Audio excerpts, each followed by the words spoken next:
would you say to yourself, do I need this money in a year? Do I need this money in 2 years? Do I need this money in 3 years? So my longer term stock market's been the best place to be last 10 years, last 30 years, last 130 years. But if you need the money in 1 or 2 years, you shouldn't be buying stocks. You should be in a money market fund. In the stock market, the most important organ is the stomach. It's not the brain. There's always, on the way to work, the amount of bad news you can hear is almost infinite now. So the question is, can you take that? I mean, do you really have faith that 10 years, 20 years, 30 years from now, common stocks are a place to be? If you believe in that, you should have some money in equity funds. I mean, it's a question, what's your tolerance for pain? I mean, the stock market's a very good place to be, but I can toss a coin now. Is it going to be lower 2 years from now? Higher? I don't know.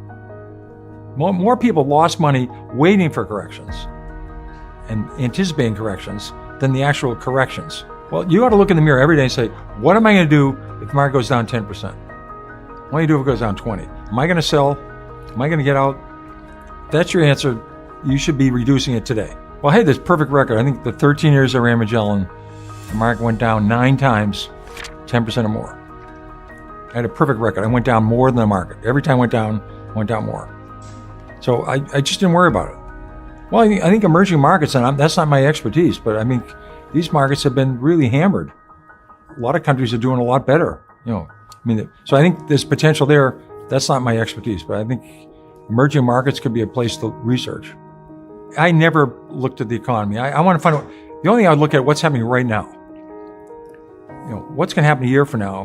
What's going to happen to interest rates? I'd love to get next year's Wall Street Journal. I'd pay an extra $1 for it. That'd be very helpful. I don't know what's going to happen in the future, but I want to find right now. Well, I think anybody that's investing in the stock market has to understand, you buy a company. These are not lottery tickets. Behind every stock, there's a company. If the company does well, over time, the stocks do well, and vice versa. You have to look at the company. That's what you're researching. That's what we do at Fidelity. That's what I do. You could be an interventional cardiologist, and you put in Abiomed's Impella. You say, wow, this really is an incredible breakthrough, preventing shock, preventing hemodynamic support. It's amazing. It's a breakthrough. It's great. It works. But you're actually using it. I mean, or you're assisting. You're in the operating room seeing this breakthrough. That's you saw way ahead of most people. That's an edge. You need an edge on something. Well, the data now is so good. I remember when we owned Nike, we had to wait for the mail to come to our library.